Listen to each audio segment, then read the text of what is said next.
आइए, हम आपको लिए चलते हैं एक ऐसे दर्द भरी कहानी के तरफ आरकेपी न्यूज़ के माध्यम से।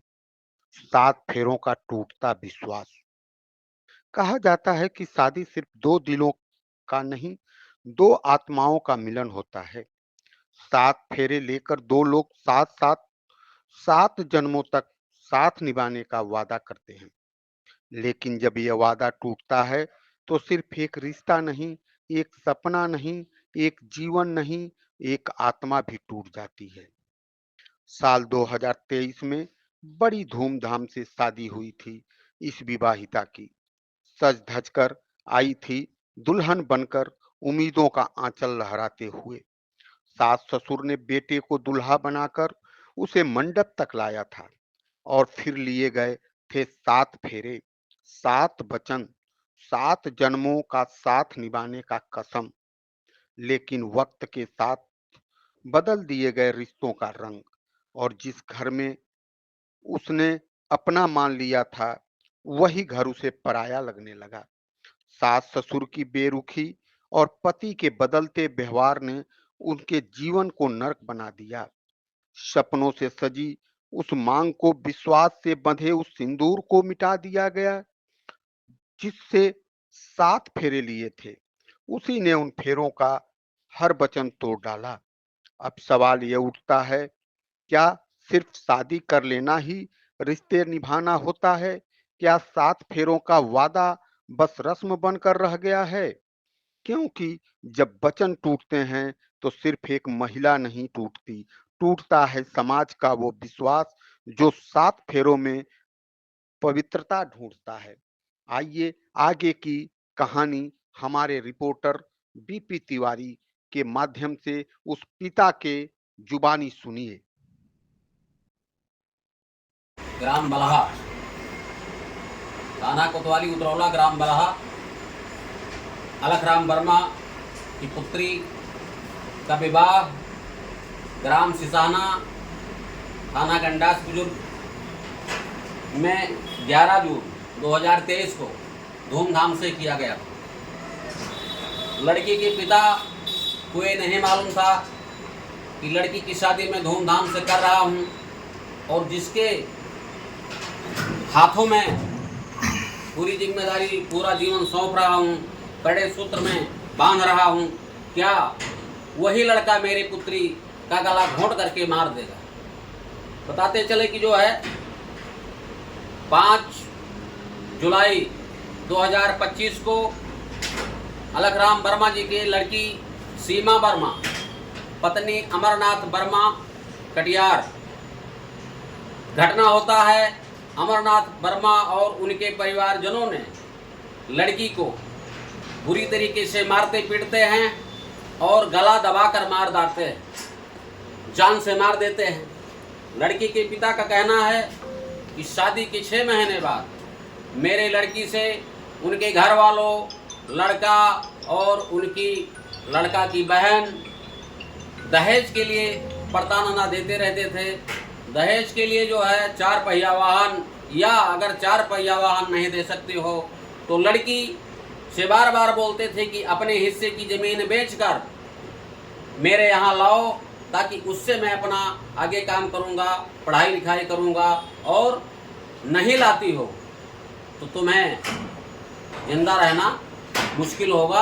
ये लड़की के पिता अलखराम जी का कहना है। आइए मैं जानने की कोशिश करता हूँ लड़की के पिता अलखराम वर्मा जी से कि लड़की की जो संदिग्ध परिस्थितियों में मौत हुई है, प्राथमिकी दर्ज हुई है, उस पर अलखराम वर्मा जी का क्या कहना है। आइए मैं जानने की कोशिश करता हूँ।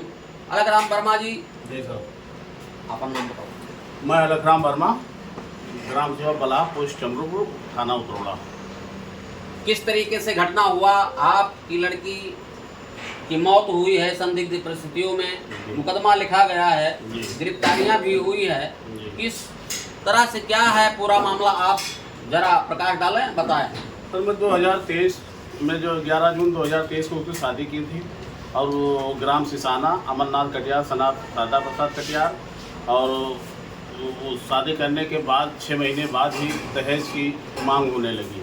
मांग में ये हुआ कि हमको 4 पहिया वाहन दे दीजिए और 5 लाख रुपया कैश की मांग होने लगी। हम हिल्ला हवाले करते रहे कि सर मतलब हमारे पास है नहीं, हम आर्थिक स्थिति हमारा ख़राब है, 3 बेटियां और हैं, उनका भी शादी विवाह पढ़ाई लिखाई करना है, अगर हम कहाँ से दे दें। तो वो लोग ये बोलने लगे कि आपके पास लड़के नहीं है तो आप सीमे के हिस्से की जो भी ज़मीन या प्रॉपर्टी पड़ रहा है उसको बेच कर और जो है हमको कैश दे दीजिए और चौपहिया वाहन दे दीजिए। जी सर। क्या लड़की की मौत के बाद आपने प्राथमिकी दर्ज कराई तो क्या आपको न्याय संतोषजनक मिल रहा है या नहीं?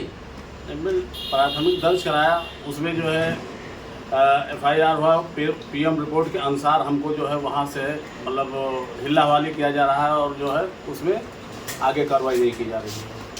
PM रिपोर्ट में क्या है कि PM रिपोर्ट आने से ये तो स्पष्ट हो गया होगा कि कैसे घटना हुआ, स्वतः आत्महत्या है या पोस्टमार्टम रिपोर्ट आने के बाद जो है जब जो उसको हम देखे और अपने जो है उच्च लोगों को जो दिखाए तो उसमें ये हुआ कि इसमें 11 चोटें हैं जिसमें जो है गला दबाकर हत्या की गई है।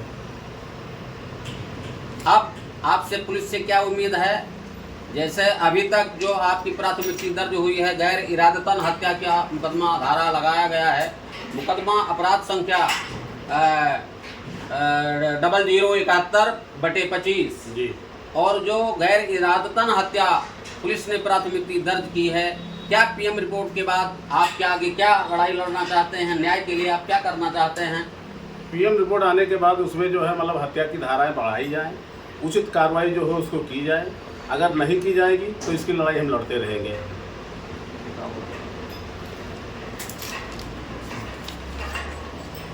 ये लड़की के पिता अलखराम वर्मा जी ने बताया और इनके अनुसार पोस्टमार्टम रिपोर्ट आ गया। पोस्टमार्टम रिपोर्ट में लड़की को 11 जगह चोटें आई। ये अलखराम वर्मा जी अपने मुखारबिन से बयां कर रहे हैं और इनका कहना है कि अगर पुलिस धारा नहीं बढ़ा रही है तो मैं इसके लिए आगे आंदोलित हो जाऊंगा, आगे अधिकारियों से मिलूंगा और मुख्यमंत्री योगी आदित्यनाथ से भी मिलने की जो है इनकी मंशा है।